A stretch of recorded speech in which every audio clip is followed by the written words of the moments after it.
Hello and welcome to another Wardy's Waffle and the Farm update. Just before I get into this update and what we're going to be talking about, I just wanted to thank the new followers. We've had quite a lot of new subscribers over the last week or so, mainly I think on the back of the video that I put up regarding the blue train in South Africa. Rhonda and I went on a couple of weeks ago. So welcome all of you new followers to that. And thank you for all the great comments about that. And we absolutely love South Africa. Really enjoyed it. Fantastic country. And the people are just so friendly. So we really enjoyed it and we'll definitely be back. So if you're one of those new subscribers, welcome and hope you stay and enjoy the content looking at farming and food production in the UK. Few things I just want to touch on for a start regarding the budget, regarding the government. We've all heard, or most of you have, that there was a meeting went on a couple of days ago with Treasury officials, the NFU, the Country Landowners Association, the Tenant Farmers Association, and the Central Agricultural Valuers as well were there. So a lot of organisations, they put forward a case to the Treasury for them to actually gain some revenue, but would not affect family businesses and family farms. But it's clear that they were on a send mission, not a listening mission. This is the Treasury. They absolutely took no notice of any proposals that were put forward to them. They kept saying that their figures are right and that there was only going to be a minority of farms that are affected. So the fight goes on. Really difficult. But what I'm going to say, I'm going to touch on more of these things. I've got some really interesting facts and figures and some things that would counter a lot of what the government are saying, and some things that DEFRA keep announcing. And I'm going to touch on that at the start of Sunday's update. So watch out for that one, which is obviously Sunday's more my main update. But yeah, so I think just looking at that, we've got an event lined up on March the 4th. So the five of us that have organised the November the 19th rally, we've got an event in London on March the 4th. That is Pancake Day. You'll have seen one or two snippets from Ollie about that, and Martin as well, and Clive on social media. And that is what we're going to be doing at the minute. Now, that we decided on this before the announcement from the Treasury the other day. We're still going to go ahead with that. And just quickly, what that's all about is that on Pancake Day, March the 4th, we're going to highlight the value of machinery, if you like, that's needed to put a pancake on a plate. So a 10-inch pancake, what is the value of capital outlay needed to make that pancake? And it's absolutely huge when you think about it, because you need the cows for milk, so you need grass, you need machinery to sow the grass, you need the grass seed, you need forage harvesters as well, you need fertilizer spreaders to make the grass grow, you then need to feed the cows, so you need all the machinery for growing wheat and barley and oats, things like that, so all the usual big machinery to do that. You then, other things, you need chickens as well to make the eggs, you need to feed the chickens as well, so the machinery needed the same as for wheat, for the cows, feed for the cows. We then have sugar. A lot of people put sugar on pancakes, so you need then sugar beet drill, you need a sugar beet harvester, and we're going to put on all these machines what they are, because driving through Whitehall and through London, some of these machines you won't know what they are. So we're going to put a sign up on the side of the machines, or the Londoners won't know what they are, and people in the city. So we're going to put signs on the side of the machines, what they are. We're going to put the value of these machines as well, how much they cost. Because some of these machines, like a sugar beet harvester, you're looking at probably £600,000, £700,000, just massive capital outlay. So we're going to put a lot of that on the machines, because I don't think some of the public in the city in London, and especially the Labour MPs, do not realise the capital needed to put machines or to put food on plates. So this is what we're going to highlight. Now, just going forward, it's clear that what we're doing at the minute isn't working, despite getting supermarkets all on board and everything. So I think we are going to have a rethink on this, of what we do going forward. But just please keep your eye on here and everything that we're doing, because we are fighting for the industry. So just one or two more things I want to touch on. Neonicotinoid, the seed treatment that we're not allowed to use. When I put that up about sugar beet the other day, 2 or 3 weeks ago, because sugar beet seed used to be treated with it, and we had to apply for a derogation, and it went on temperature. So if we had a cold winter, that controlled the aphids, because it's the aphids that bring in the virus that affect the crop, that infect the crop. So if you have a cold winter, it's the cold weather controls and kills the aphids, the green fly, And so we don't have such an effect. If we have a mild winter, this is when we need it. So it all goes on monitoring temperature at some RAF stations and other monitoring areas around the country. So we're not going to get it this year. But what I would like to say is, since neonics were banned, the seed treatment was banned on oilseed rape, the area of oilseed rape has absolutely plummeted. It used to be 750,000 hectares in the country, and to get that to acres, you just divide by 2.5 roughly. There's 2.5 acres per hectare. So you multiply by, not divide. So you multiply a hectare by 2.5 to get to an acre. So there used to be 750,000 hectares. There's now about 250, 270,000 hectares. So what's happened is the decline in oilseed rape, and it's because of the flea beetle, an insect that the neonics, the seed treatment controlled, now attacks the crop, and we've an awful job to control them in oilseed rape. And so we've lost a lot of money growing oilseed rape, a lot of farmers have. And so what happens now is oilseed rape is imported from a lot of countries abroad that is grown with the chemical we're banned from using. Really, just annoying. And oilseed rape, or canola, as some of you might be watching this in other countries, canola, oilseed rape is made for biofuels, it's made for cooking oil, it goes into making plastics, all sorts of things, and food. Obviously, a lot of food has rape oil in it. Every loaf of bread has rape oil in it. So, it's just so frustrating when we're importing this food that we're not allowed to grow this product with, and it's grown with this product. But losing oilseed rape and losing a flowering crop is massively damaging to bees. That is why that it was banned in the first place. People saying that it's damaging the bee population. But if you put a teaspoonful of neonicotinoid liquid seed treatment into a beehive, yes, you're bound to affect anything, because that's a very, very high dose. We haven't used it in anywhere near that dose, so it's given a very, very unfair comparison.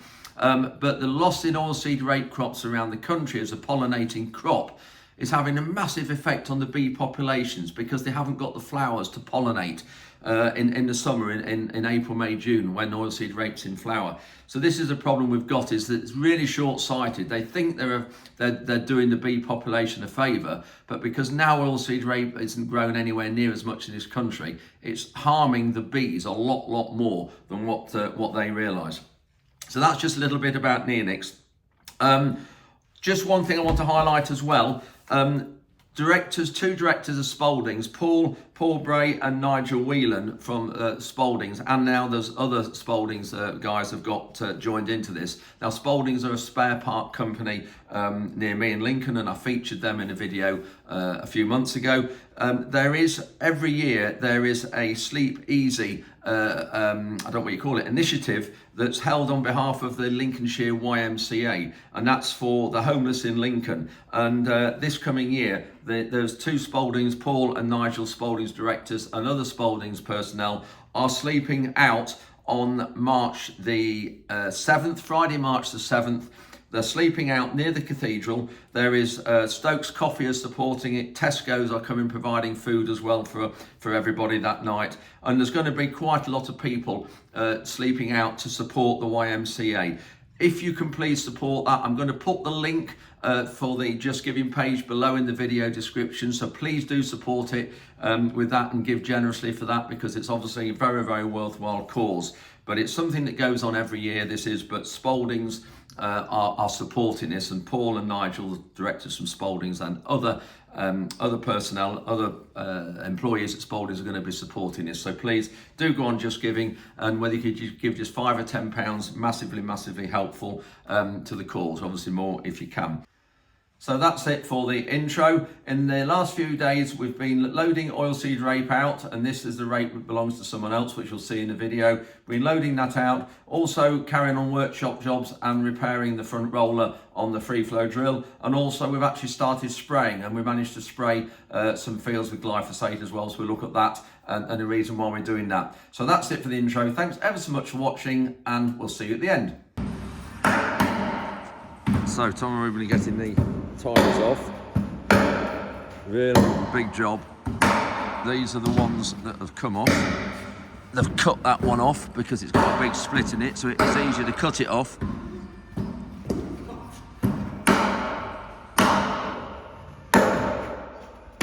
see all the soil and everything that's on the tube.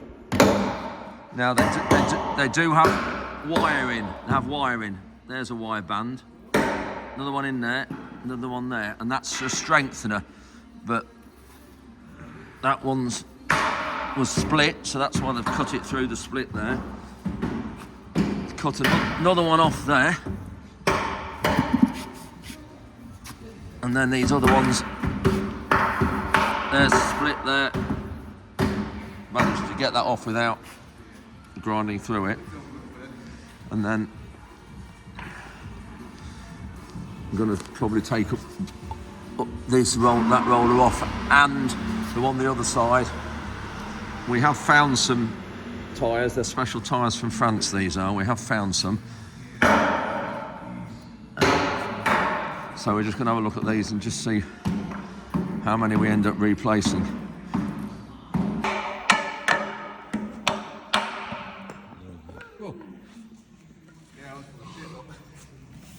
This what? Yeah. Yeah, look at that. That's why it's taking so much getting off. All the rubbish in on the soil. Go.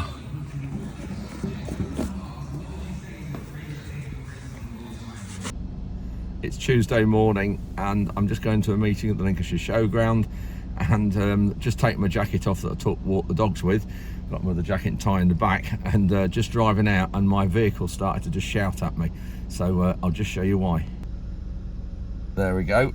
So I'd left my engine running because the battery on this is getting down, and we're getting another one put on this next week, and left the key in the house. So I better go and get it, because once you stop it, if I'd been to Lincoln, that would have been curtains. I'd have had to got someone to brought the key to me. I've just brought Reuben to Howsam Sprayers. We've just come to pick our sprayer up. It's been here having a few jobs done to it over the last month or so. We are going to have, I'm going to give you a full update on Howsams when I get to know myself what's happening. And but they are carrying on, but I'll have a footlight update on Howsams and the full sort of what they're going to be doing going forward and everything. But they are carrying on, as I say, which is good news. They've been doing a few jobs to the boom on it, and one or two other bits and bobs, the nozzle holders as well, changing how the sprayer switches on and off.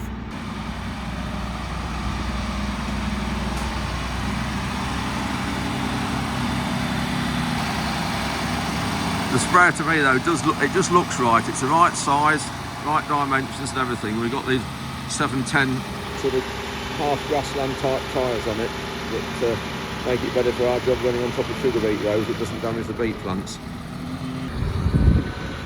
But Tom's just putting in 8RX back in the shed. We've taken it off the drill so they could get the other roller off. So if you can look out here now, both the wing rollers are off. They've left the front one on the drills. We're not going to change that. We think those tyres are all right. So 2 rollers are off the wings, and then we're leaving that front one on underneath there. Oh, there we are. Thanks, Tom. Are they all right? Yeah, seems to be. Oh, they are identical, aren't they? Perfect. So these are the new ones that Tom's just been to pick up from AgriLink. So. And then that's the one we're leaving on, because luckily that one's all right. No damaged ones there, so it's the 2 wing sections. Reuben's just got back here with the sprayer. Hopefully we're going to be doing some fertiliser or some spraying in the next day or two. It's a nice dry atmosphere at the minute. It's Wednesday morning. You can see a lorry behind me, and Reuben's loading it with oilseed rape. And this is not ours. We don't grow the crop at the moment. This is what we store for a merchant, which I'll look at that in a minute. But oilseed rape, some people might be known as canola, and it goes to many uses, which I'll look at also in a minute. We'll just go and watch him and have a look at Reuben loading. Nice to have the sprayer back as well. I mean, all the job's done to it. Anyway, we'll just look at Reuben here loading.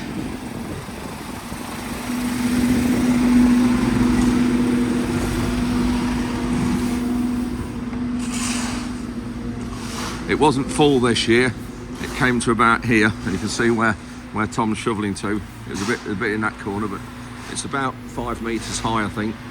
And there's 2 sheds of rape in here, with maybe 2,700 tonnes with what's here and what's in the other shed.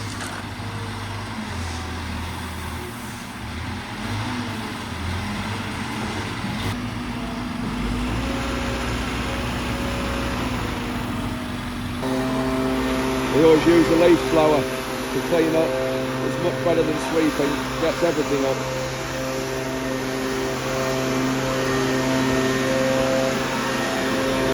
I've just come out to look at a field that needs spraying off. This field at the back here behind me needs spraying with Roundup because it's going to be coming spring barley. And even though we won't be planting the barley yet, we need to spray it because it will take probably a month for the crop to die off properly and all collapse and go brown, so that it will run through the drill, through the machine, putting the barley in. So we're going to just look at that as well in a minute, but it's just a little bit tacky. We don't want to make a mess, because if we actually spray it and make a mess of the sprayer, then when we come to put the crop in the ground, it won't go in very well, because we won't actually work this. We should go straight in here with the Simba free flow drill that Tom and Reuben are doing up at the moment in the workshop. So all the green needs to be dead before we plant the crop. And actually, when you see here, we've actually got black grass growing here, dotted about, more around the outsides, but this all needs controlling. And there's a huge plant of black grass.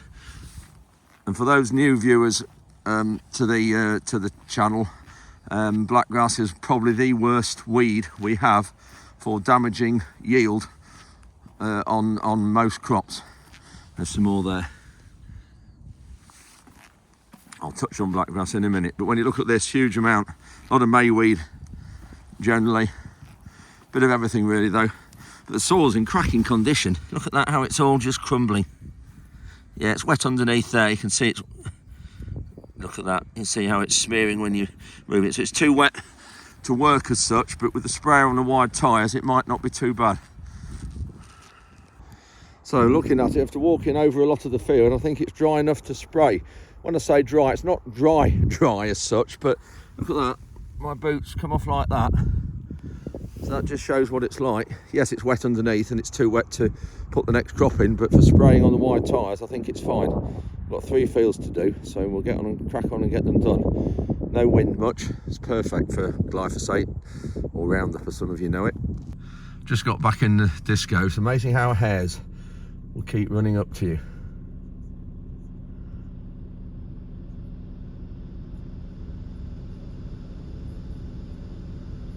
So those of you from other countries looking at this, a hare is like a giant rabbit. And there's not as many of them about as there used to be, but we do have a lot here. Just driving back to the yard and spotted a load of cock pheasants.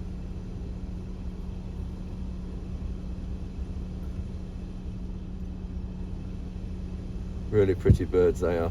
So this field, there's not quite so much weeds and rubbish growing, but it is in lines, and the reason it's in lines is because this field was wheat last year and it was baled, and when you bale it, you don't have your spreaders going that spread the straw out, and it doesn't spread the sort of small grains and stuff that grow as well. So that's why it's in a line through here. So you can just see there how well it's applying it. 32 metre wide boom.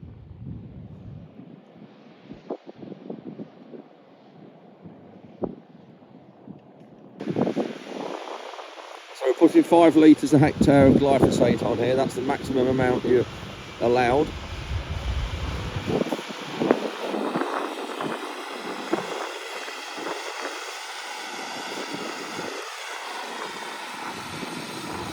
Picking up a little bit on the wheels, but not bad at all.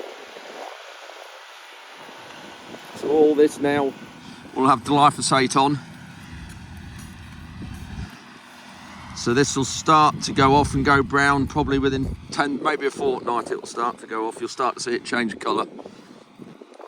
This is how well it's travelling. You can see there it's just sort of put an imprint in, but it hasn't made a rut at all. So when we next come in with the next machine in here will be the free flow drill that we're putting the tyres on. We'll go straight into here without working it at all. It'll drill it really well. That's the beauty of that machine, that drill.